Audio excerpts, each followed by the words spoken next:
Capítulo 22 del libro de Patología de Robbins y Cotran. Hoy vamos a hablar acerca del aparato genital femenino. Ok, entonces en primer lugar vamos a hablar acerca de las infecciones comunes que son ocasionadas, por ejemplo como la candidiasis, en este caso, pues que es muy frecuente y suele ocurrir cuando se altera el equilibrio de la microflora vaginal, ya que pues la cándida como tal es un hongo que está en la flora, ¿no? Ahora también tenemos las tricomonas vaginalis, que es un protozoo flagelado que puede causar secreción vaginal espumosa y también algunas molestias. Esto va a ser transmitido de manera sexual. También tenemos la Gardnerella vaginalis, va a causar vaginitis bacteriana, caracterizada por la secreción vaginal grisácea con mal olor. Pero también tenemos otros tipos de infecciones más graves. Se nos va a mencionar la Neisseria gonorrhoeae y la clamidia trachomatis, en este caso que van a tener causas muy frecuentes de enfermedad inflamatoria pélvica, ¿no? Entonces, en este caso también van a alterar lo que es las trompas de falopio, el útero y los ovarios, y puede llevar también a la infertilidad, al embarazo ectópico, algunas, en este caso, sí nos van a hacer el dolor pélvico, bueno, en este caso un síntoma, y también algunas adherencias, ¿no? También tenemos otra infección que vendría a ser el Ureaplasma urealyticum y también el Mycoplasma hominis, que están relacionados en este caso con partos prematuros. Bueno, otro de los más famosos es el herpes simple, el VHC, que va a causar úlceras genitales dolorosas y puede ser transmitido al neonato durante el parto. Bien, también tenemos los virus del papiloma humano. Estos van a estar relacionados con cáncer cervical, vaginal y también vulvar. También tenemos otras infecciones, por ejemplo, el molusco contagioso, que es causado por el poxvirus, va a producir aquí lesiones cutáneas con depresión central. También tenemos las infecciones ascendentes por gonococos, que pueden dar lugar a una reacción supurativa aguda. Y bueno, también pueden complicarse con peritonitis y bueno, también y una bacteriemia, ¿no? Sobre todo esta reacción supurativa aguda puede estar presente en lo que es puede estar también relacionado a la enfermedad inflamatoria pélvica. Bueno, también por último tenemos otras infecciones, en este caso por el Clostridium perfringens, algunos estafilococos, algunos streptococos también que pueden estar presentes pues tras abortos o incluso tras partos, ¿no? Ok, dicho esto, vamos a hablar ahora de la vulva en específico. Se nos menciona algunos quistes, ¿no? Uno de los quistes también más conocidos son los quistes de Bartholin. Estos quistes básicamente son de las glándulas de Bartholin, que son muy comunes y se van a deber a la obstrucción inflamatoria pues, de los conductos de drenaje, ¿no? Estas lesiones van a ser de un tamaño variable de 3 a 5 centímetros, suelen ser dolorosos y se cubren con un epitelio aplanado. Ahora, el tratamiento va a incluir aquí la extirpación o la marsupialización, que consiste en la apertura permanente del quiste. Y bueno, las infecciones de las glándulas de Bartholin pueden evolucionar hasta unos abscesos, los cuales van a querer sí o sí un drenaje, ¿no? Ahora vamos a tener trastornos epiteliales no neoplásicos. Aquí, por ejemplo, se nos menciona en primer lugar la leucoplasia. Se va a referir a lesiones que van a aparecer como placas blanquecinas, engrosadas, con prurito y descamación.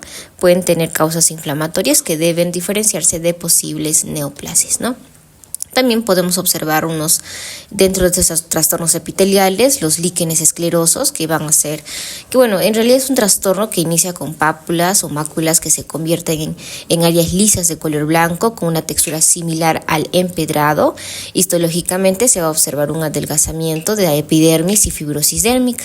A menudo en este caso la respuesta autoinmunitaria va a estar implicada y bueno, las lesiones pueden llevar a la atrofia de los labios y también la estenosis del orificio vaginal. Ok, también tenemos la hiperplasia de células escamosas. Esta básicamente es una respuesta inespecífica al rascado o la fricción repetida. Se va a caracterizar por placas blandas, un epitelio engrosado y una inflamación dérmica. Aunque no hay una atipia epitelial, la hiperplasia es común en los márgenes de carcinoma vulvar. Bien, también tenemos algunas lesiones ya también que van a ser exofíticas benignas, ¿no? Entonces, uno de los más conocidos aquí va a ser los pólipos fibroepiteliales vulvares, conocidos como los acrocordones, y también algunos papilomas escamosos. Bueno, en realidad no están relacionados con infecciones, pero en este caso son proliferaciones benignas exofíticas que pueden ser solitarias o múltiples, como por ejemplo la papilomatosis vulvar, cubiertas por un epitelio escamoso no queratinizado. Ok, ahora vamos a hablar de otras enfermedades que en este caso se nos detalla más. Por ejemplo, los condilomas acuminados. Estas van a ser lesiones verrugosas causadas por el BPH, especialmente de tipo 6 y de tipo 11. Aparecen en la vulva, el perineo, la vagina y menos frecuentemente en el cuello uterino.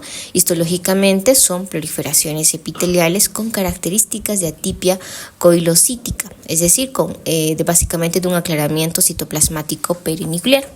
Se mencionan que no son consideradas como lesiones precancerosas, ¿no?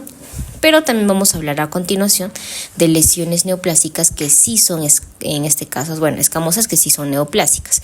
Y vamos a tener en primer lugar las neoplasias intraepiteliales vulvares y el carcinoma de vulva.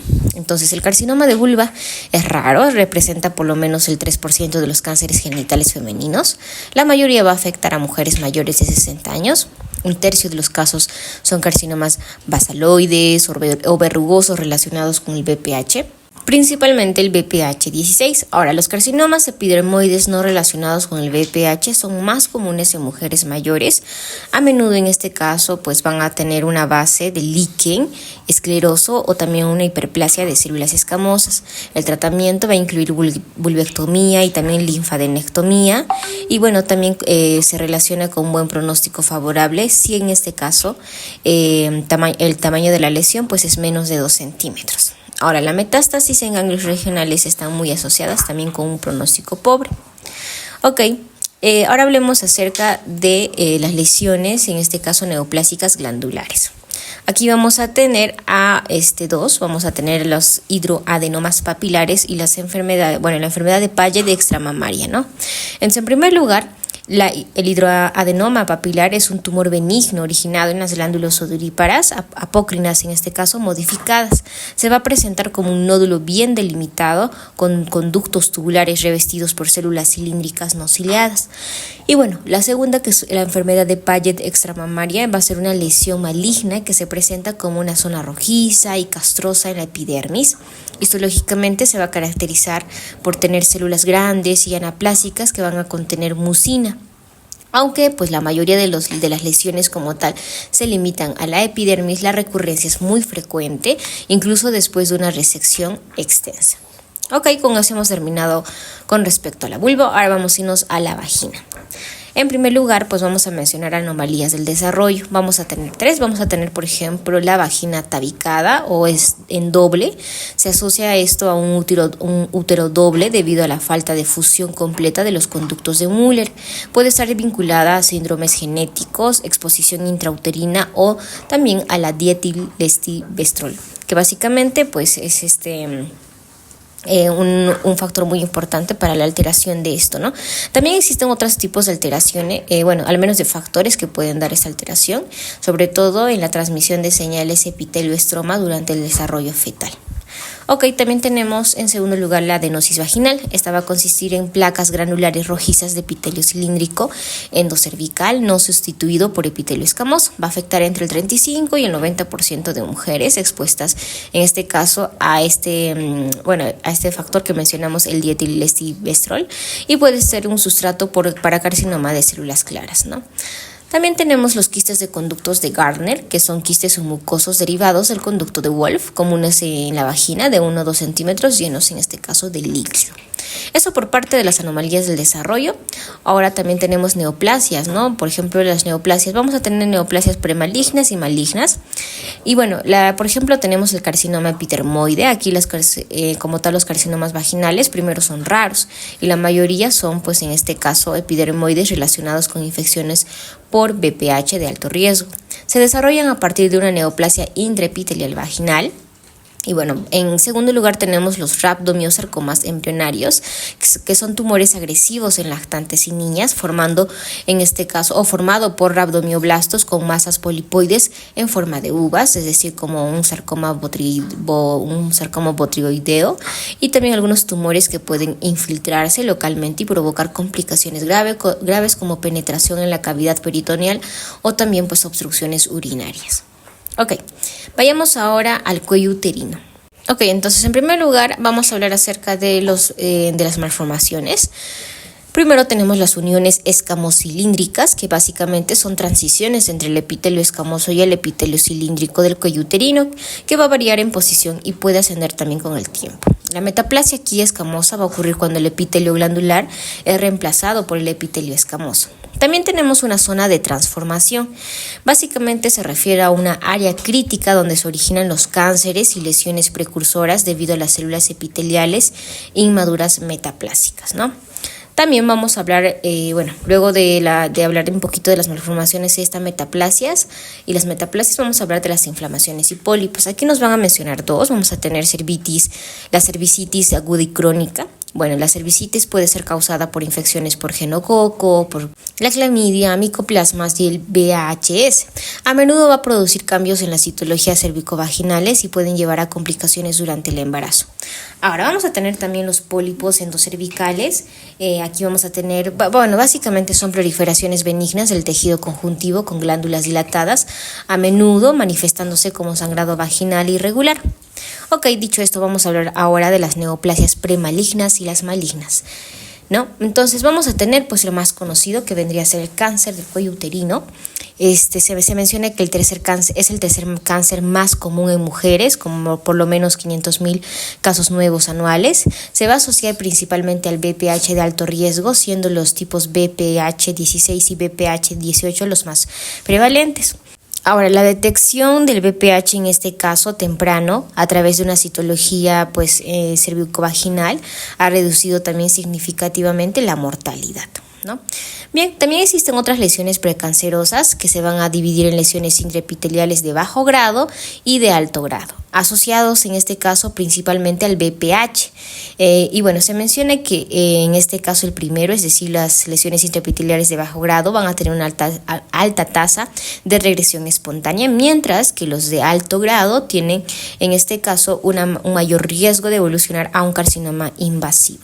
Ok, y también se nos mencionan los carcinomas cervicales, y estos son carcinomas epididimoides constituidos en el 80% de los casos, seguido de un adenocarcinoma, esto en el 15% de los casos, y la detección en este caso pues temprana nos va a ayudar a mejorar el pronóstico, ¿no? Ok, luego en este caso de mencionar las patologías, nos van a hablar un poquito de lo que es el cuerpo del útero y el endometrio. Nos mencionan que el útero, pues como bien sabemos, es el órgano principal de la gestación y se encuentra compuesto por 3 capas, ¿no? La serosa, el miometrio y el endometrio. Y este último es la capa interna que va a experimentar estos cambios durante el ciclo menstrual, es decir, el endometrio, influenciados en este caso por las hormonas sexuales esteroideas.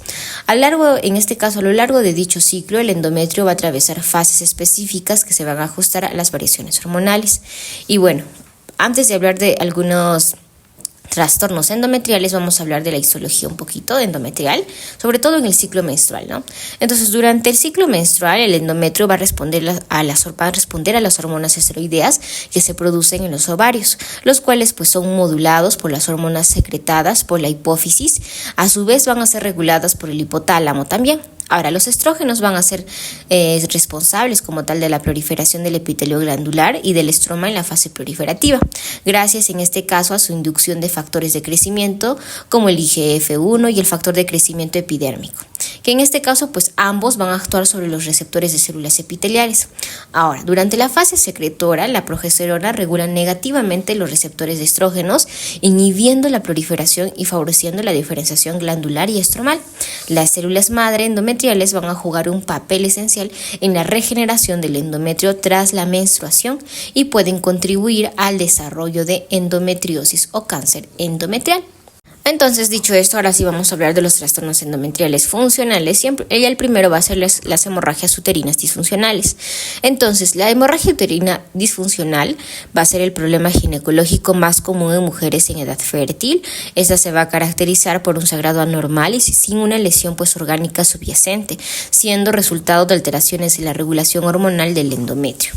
Las principales causas van a incluir, por ejemplo, el ciclo anovolutario, es decir, la ausencia de ovulación va a conducir a excesos de estrógenos sin la contraposición de la progesterona, lo que va a provocar sangrados irregulares. Los ciclos anovolutarios, por ejemplo, Los anovulatorios, a menudo se deben a desequilibrios pues hormonales, pueden ser sutiles o también pueden ser más invasivos, ¿no? Y son comunes en la menopausia debido a la insuficiencia ovárica. También tenemos pues con respecto a la fase lútea inadecuada, que básicamente es cuando el cuerpo lúteo no produce suficiente progesterona, se va a producir una fase menstrual alterada, comúnmente en este caso asociada a la infertilidad. Ahora, vayámonos a los trastornos ya también inflamatorios. Vamos a tener una endometritis aguda, que en este caso es rara, suele ocurrir después de un parto o un aborto, a menudo debido a infecciones bacterianas. Y bueno, se menciona aquí que el tratamiento incluye legrado y antibióticos.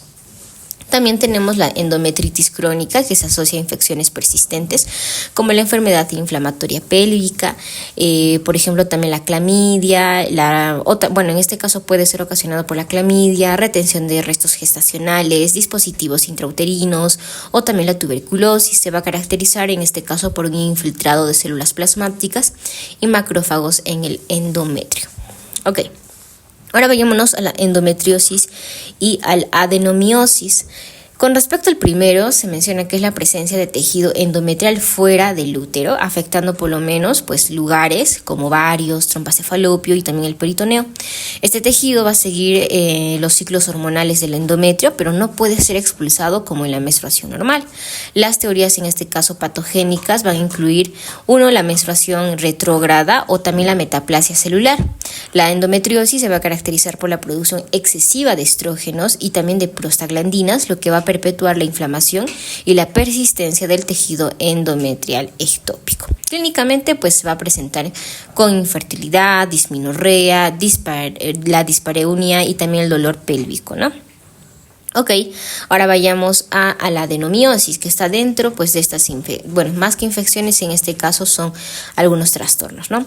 Entonces la adenomiosis va a implicar la presencia también de tejido endometrial dentro del miometrio, lo que causa dolor y puede afectar la función reproductiva.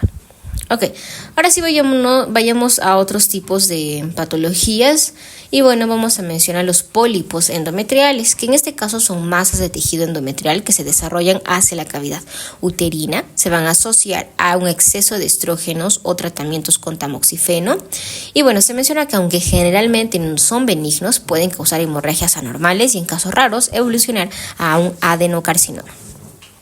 Y por último, antes de hablar acerca de algunos tumores malignos del endometrio, hablemos de la hiperplasia endometrial. Ok, entonces la hiperplasia endometrial es un aumento anormal de la proliferación glandular en relación con el estroma y puede ser una lesión precursora de carcinoma endometrial.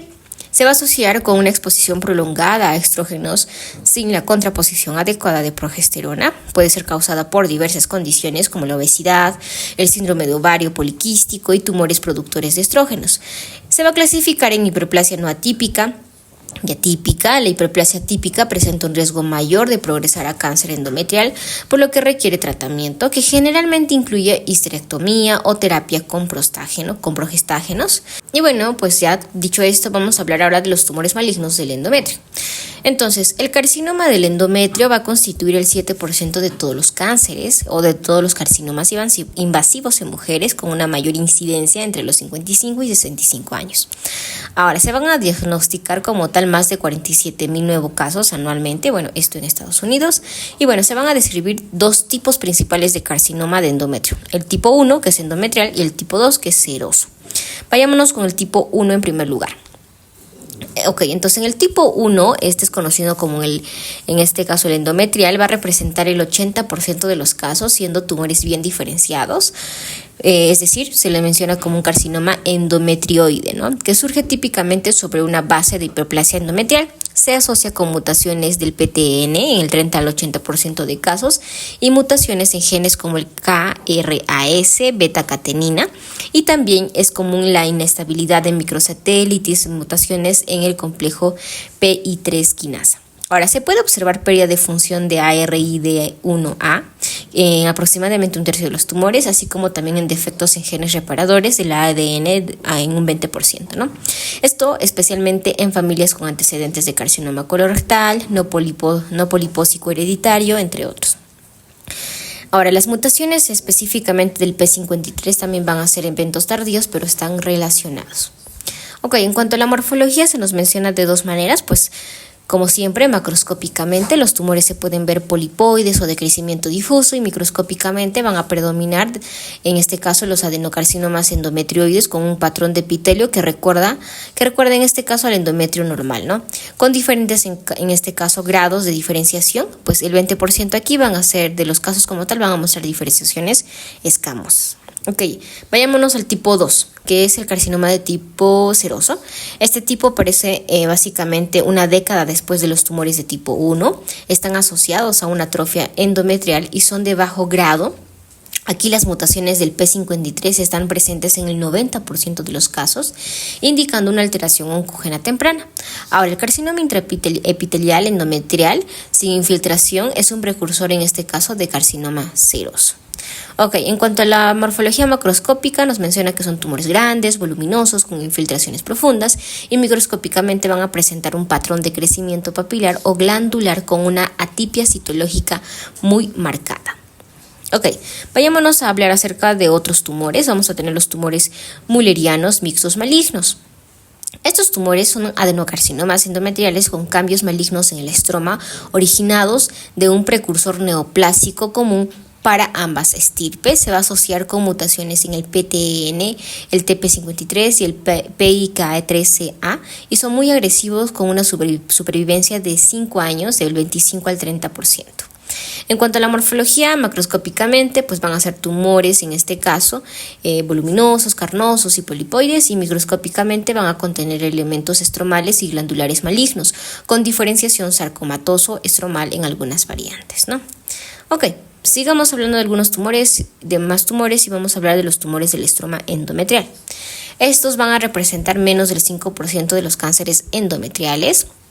Y vamos a tener de dos tipos, los adenosarcomas, que son tumores sensibles a estrógenos que neoplasias, estroma y glándulas benignas. Pueden en este caso recidivar tras la histerectomía en el 25% de los casos. Y en segundo lugar tenemos los sarcomas de estroma endometrial, que en este caso son lesiones malignas constituidas por estroma maligno asociado a la infiltración difusa y en algunos casos una invasión de vasos linfáticos. Aquí las translocaciones, por ejemplo, de los genes van a ser los de JAZF1 y el SUZ12, que son característicos, ¿no? La supervivencia aquí va a ser a los 5 años del 50%. ¿Ok? Otro de los tumores va a ser los tumores del miometrio. Vamos a tener de dos tipos, los leiomiomas, que son fibromas, y los leiomiosarcomas. Entonces, en primer lugar, estos fibromas o leiomiomas son masas benignas de células musculares lisas, uterinas como tal, pues, y estos tumores son, de hecho, los más frecuentes, en este caso, en mujeres de etapa un poco adulta, aunque son generalmente asintomáticos, pueden causar hemorragia uterina normal, dolor y también alteraciones de la fertilidad, ¿no? Ahora, en cuanto a la morfología, nos menciona pues que estos tumores son nódulos bien delimitados, firmes y también de color blanco grisáceo. Ahora, por otra parte, los leiomiosarcomas son tumores malignos raros, con este caso con un pronóstico desfavorable, con una supervivencia de los 5 años al 40% y solo del 10 al 15% en los casos anaplásicos, ¿no? Ahora, estos se pueden diseminar incluso por la cavidad abdominal, lo cual hace que pues este pronóstico también nuevamente sea desfavorable, ¿no? También tenemos otros tumores y también quistes de las trompas de falopio. Aquí se nos van a mencionar 3. Los quistes paratubáricos, que son benignos, son los más comunes y son translúcidos, llenos de líquido seroso. Las neoplasias benignas, que incluyen los tumores adenomatoides, que son pequeños nódulos de células masoteliales, y los adenocarcinomas primarios de la trompa. Estos son raros, con una mortalidad de a 5 años de 40% y la supervivencia empeora en estadios avanzados. Ok, ahora sí vayamos un poquito más porque lo que acabamos de mencionar pues solamente no lo hemos mencionado de manera tan detallada, ya que vamos a entrar a hablar acerca de las trompas de falopio y también de los ovarios, ¿no? Entonces, lo de las trompas de falopio vamos a mencionar con respecto, en primer lugar, de la inflamación o sobre la inflamación. Vamos a tener dos tipos, ¿no?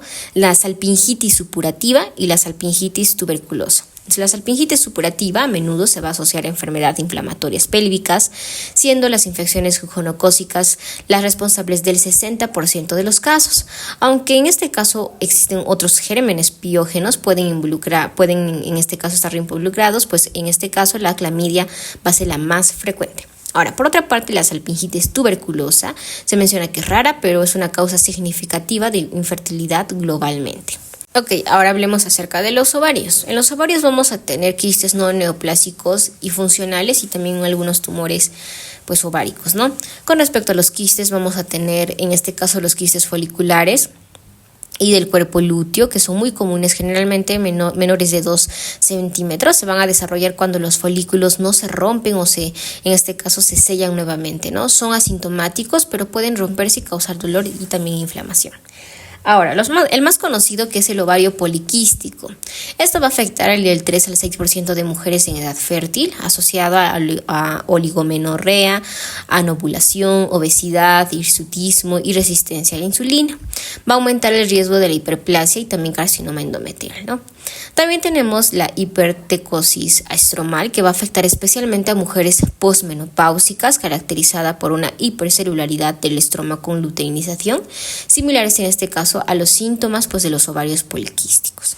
Ok, también tenemos algunos tumores ováricos que pueden originarse del epitelio, células germinales o estroma de cordones sexuales. El 80% van a ser benignos y van a afectar principalmente a mujeres jóvenes de 20 a 45 años. Ahora, también vamos a tener aquí los tumores malignos que van a afectar a mujeres mayores de 45 y 65 años y va a representar el 3% de los cánceres femeninos con una tasa alta de mortalidad debido al diagnóstico tardío. También tenemos algunos tumores epiteliales, en este caso pues netamente ováricos, y se nos menciona que la clasificación para esto van a ser cistoadenomas y cistoadenofibromas, que son tumores benignos, y los cistoadenocarcinomas, que pues van a ser tumores malignos, ¿no?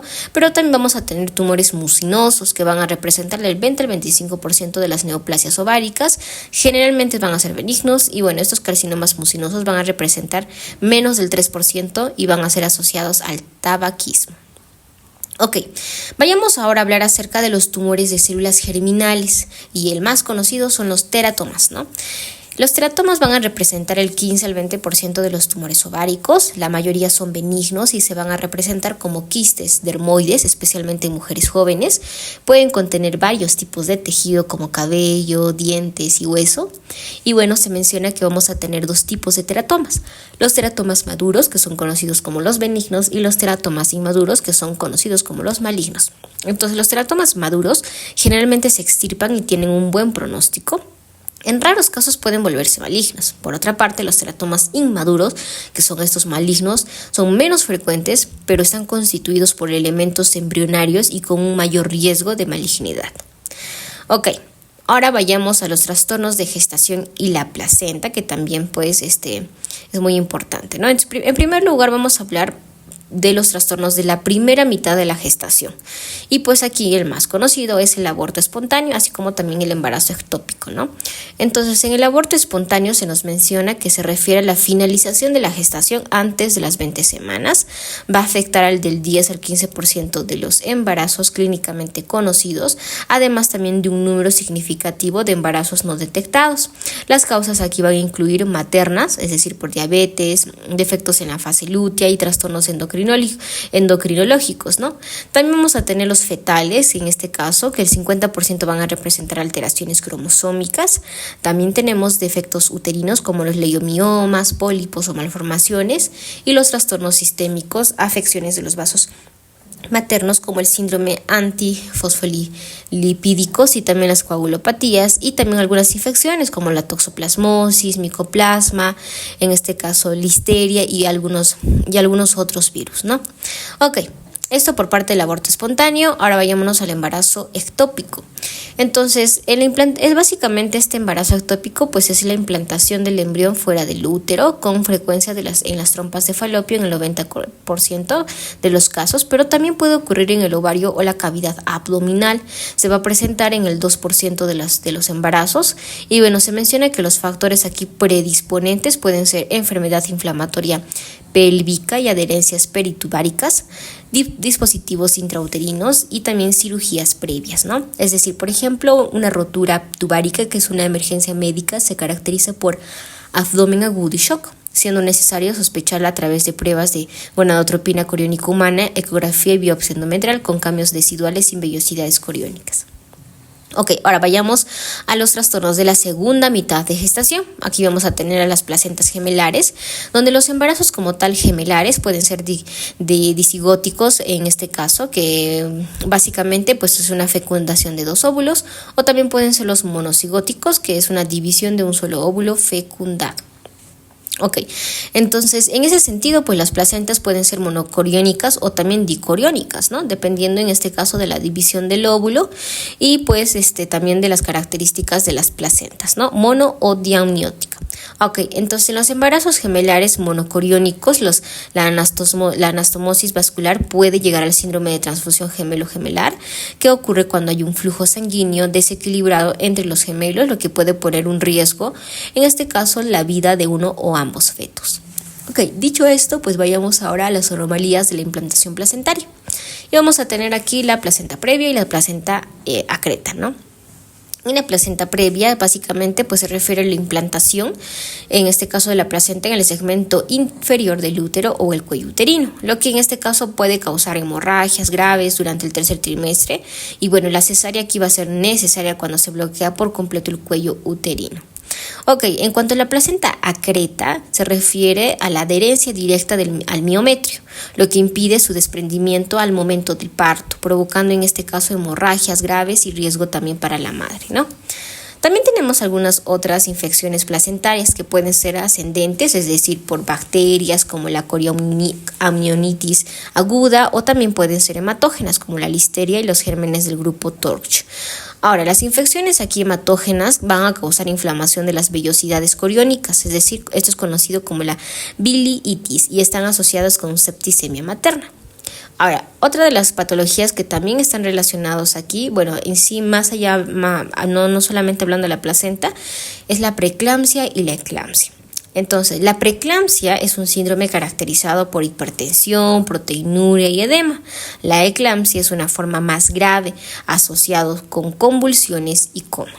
Ahora, un 10% de los casos puede en este caso evolucionar a un síndrome de HELLP y bueno, se menciona que la preeclampsia está relacionada con la disfunción del endotelio, vasoconstricción y aumento de la permeabilidad vascular. En ese sentido, los factores derivados como tal de la placenta, como el FLT1 y la endoglina, son responsables en este caso de las alteraciones del sistema vascular, ¿no? Ok, hablemos un poquito de la patogenia de la preeclampsia. Bueno, se nos menciona que pues en la preeclampsia no se produce una adecuada remodelación de los vasos uteroplacentarios, lo que va a llevar a una perfusión insuficiente, en este caso de la placenta. Ahora, la hipoxia, en este caso en la placenta, va a provocar la liberación de factores antiangiogénicos, lo que en este caso interfiere con la formación de nuevos vasos y va a contribuir a la disfunción endotelial materna, provocando pues la hipertensión, la proteinuria y el edema, ¿no? Ok. Vayámonos ahora a la morfología. Aquí se menciona que la placenta en un estado de preeclampsia puede mostrarnos infartos periféricos pequeños y hematomas retroplacentarios, lo que va a sugerir isquemia crónica. Ahora, en cuanto a algunas características clínicas, se menciona que la preeclampsia típicamente aparece después de la semana 34 de gestación y requiere seguimiento médico. Ahora, el parto es el único tratamiento definitivo. Las formas graves pueden no responder al tratamiento antihipertensivo, pero la monitorización y reposo en cama son útiles en este caso, ¿no? En casos leves previos al término. Ok, ahora vayámonos a otros tipos de patologías. Hablemos ahora de las enfermedades trofoblásticas de la gestación. Y bueno, básicamente pues son enfermedades, bueno, en sí esta enfermedad es gestacional, es un conjunto de tumores y lesiones que se caracterizan por la proliferación anormal del tejido trofoblástico, ¿no? Entonces, en este espectro básicamente va a incluir diversas condiciones, por ejemplo, lesiones benignas hasta, en este caso, algunas lesiones malignas como proliferaciones de células de trofoblasto que pueden invadir tejidos adyacentes y en casos graves, pues la metastasizar, ¿no? Ok, ahora tenemos algo que se llama la mola hidatidiforme, ¿no? Que básicamente es un conjunto, en este caso, de manifestaciones más comunes dentro de las enfermedades trofoblásticas. Se va a caracterizar por la dilatación quística de las vellosidades coriónicas, va a estar asociado a una proliferación variable de los trofoblastos y bueno, se menciona que esta condición puede ser una lesión precursora del coriocarcinoma. Tenemos aquí tipos de molas, en este caso molas hidatidiformes, que van a ser dos, las molas completas y las molas parciales. En las molas completas van a ser, en este caso, este tipo de mola va a ser cuando un óvulo que ha perdido todos sus cromosomas es fecundado por 1 o 2 espermatozoides. El resultado es que todo el material genético es de origen paterno, lo que lleva a un cariotipo 46XX, esto por lo menos la mayoría de los casos, o también puede ser un 46XY. Ahora, aproximadamente el 90% de las molas completas se deben a la duplicación del material genético de un solo espermatozoide. Este tipo va a representar un riesgo del 2.5% de desarrollar coriocarcinoma y un 15% de riesgo de mola invasiva o persistente. También tenemos la mola parcial.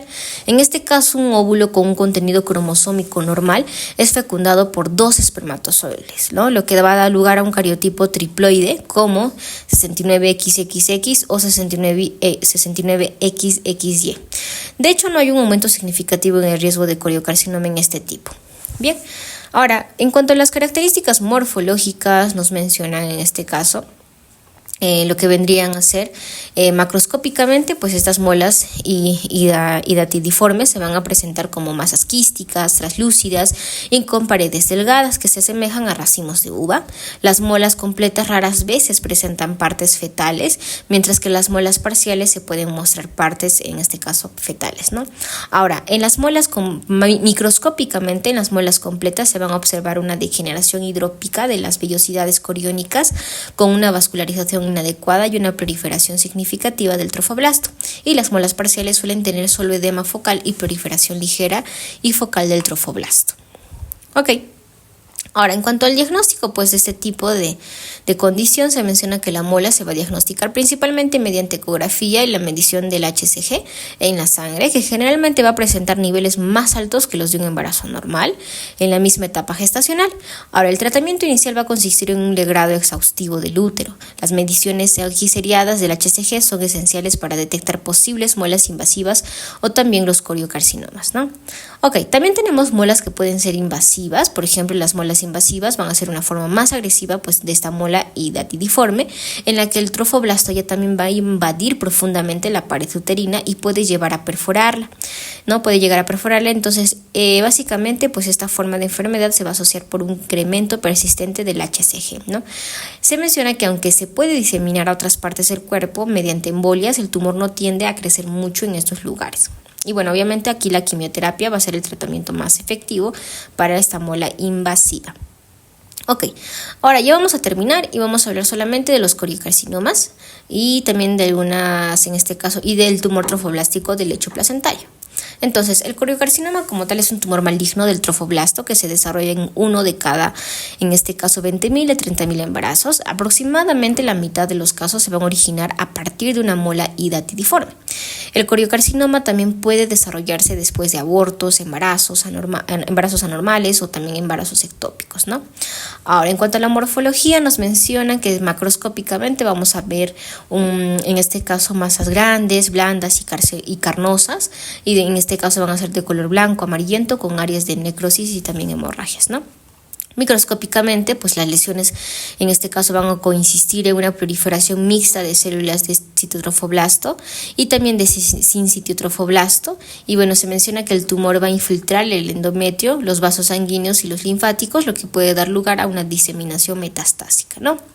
Ahora, pues por último, solamente mencionar algunas características clínicas antes de hablar del tumor trofoblástico del lecho placentario.